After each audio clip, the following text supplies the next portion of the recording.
इकाई 1 अंतर्राष्ट्रीय संबंध की समझ। प्रश्न नंबर 1, अंतर्राष्ट्रीय संबंध से आप क्या समझते हैं? उत्तर, अंतर्राष्ट्रीय संबंध राजनीतिक अध्ययन का एक क्षेत्र है जिसमें हम विभिन्न देशों की आपसी संबंध और अंतर्राष्ट्रीय संस्थाओं के राज्यों के साथ संबंधों का अध्ययन करते हैं।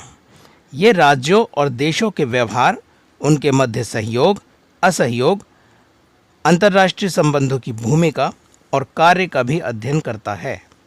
प्रश्न नंबर 2, यथार्थवादी दृष्टिकोण का मूल्यांकन कीजिए। उत्तर, यथार्थवाद, जिसे राजनीतिक यथार्थवाद भी कहते हैं, उसके अनुसार दुनिया एक अराजक स्थान है, अर्थात दुनिया के सभी देशों के लिए कोई कानून नहीं है। यहाँ कोई भी देश कभी भी दूसरे देश पर हमला कर सकता है। किसी दूसरे राज्य या देश के हमले से बचने के लिए या दूसरे देश पर हमला करके अपना राज्य कायम करने के लिए प्रत्येक देश अपनी सैन्य शक्ति को बढ़ाना चाहता है। यथार्थवाद के अनुसार प्रत्येक देश एक व्यक्ति की तरह है और उसी की तरह व्यवहार करता है। वे अहंकारी है और अपनी सुरक्षा के लिए लगातार संघर्ष करता रहता है। प्रश्न नंबर 3, उदारवादी दृष्टिकोण क्या है? उत्तर, स्वतंत्रता, सहयोग, समझौता, शांति और प्रगति उदारवादी दृष्टिकोण के सिद्धांत हैं।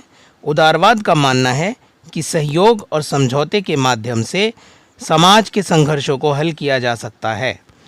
यथार्थवादी दृष्टिकोण के उलट उदारवादी विचारधारा का मानना है कि मानव स्वभाव एक बुराई नहीं है, बल्कि मनुष्य समाज परक और सहयोगी है। उदारवाद ने अंतर्राष्ट्रीय कानून शब्द को जन्म दिया और एक देश के द्वारा दूसरे देश पर बेवजह हमला करने की आलोचना की। प्रश्न नंबर 4, मार्क्सवाद क्या है? उत्तर, मार्क्सवाद को यथार्थवाद और उदारवाद का विकल्प माना जा सकता है। मार्क्सवाद का मानना है कि समाज में वर्ग संघर्ष होना अनिवार्य है। मार्क्सवाद बताता है कि समाज अर्थशास्त्र के आधार पर बटा हुआ है। अमीर और गरीब समाज के दो वर्ग हैं। कार्ल मार्क्स मार्क्सवादी विचारधारा के तहत पूंजीवादी शक्तियों को उखाड़ फेंकने और समाजवादी समाज की स्थापना पर बल देते हैं। प्रश्न नंबर 5, नारीवाद पर टिप्पणी कीजिए। उत्तर, नारीवाद की शुरुआत 1960 के दशक में यूरोप से हुई। नारीवाद महिलाओं को पुरुषों से कम समझे जाने, घर तक सीमित रखे जाने की विचारधारा को चुनौती देता है। नारीवाद पितृसत्ता यानी पुरुषों की सत्ता और स्त्री पुरुष के बीच भेदभाव की भावना का खंडन करता है।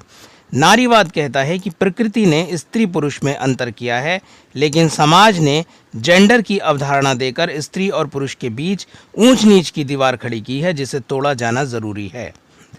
प्रश्न नंबर 6, हरित राजनीति क्या है, जिसे अंग्रेजी में ग्रीन पॉलिटिक्स भी कहते हैं? उत्तर, 1970 के दशक के बाद पर्यावरण पर बहस और चर्चा राजनीति का एक महत्वपूर्ण कारक बनकर सामने आया।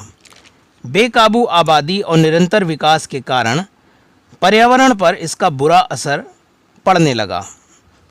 पर्यावरण पर इसका बुरा प्रभाव सामने आया। 1990 के दशक में जलवायु परिवर्तन की चिंता ने इसे और बड़ी समस्या बना दिया। हरित राजनीति प्रकृति और मानव के बीच की कड़ी का काम करता है। ये पर्यावरण के संरक्षण के साथ आर्थिक विकास की अवधारणा पर बल देता है। दोस्तों, ये थे बीपीएससी 134 अंतर्राष्ट्रीय संबंध का परिचय विषय की इकाई नंबर 1 के नोट्स। हमारे चैनल को सब्सक्राइब कीजिए ताकि आप आगे आने वाली सभी वीडियो को आसानी से प्राप्त करते रहें और न सिर्फ इस विषय बल्कि बाकी दूसरे विषय के नोट्स भी आसानी से प्राप्त करते रहें।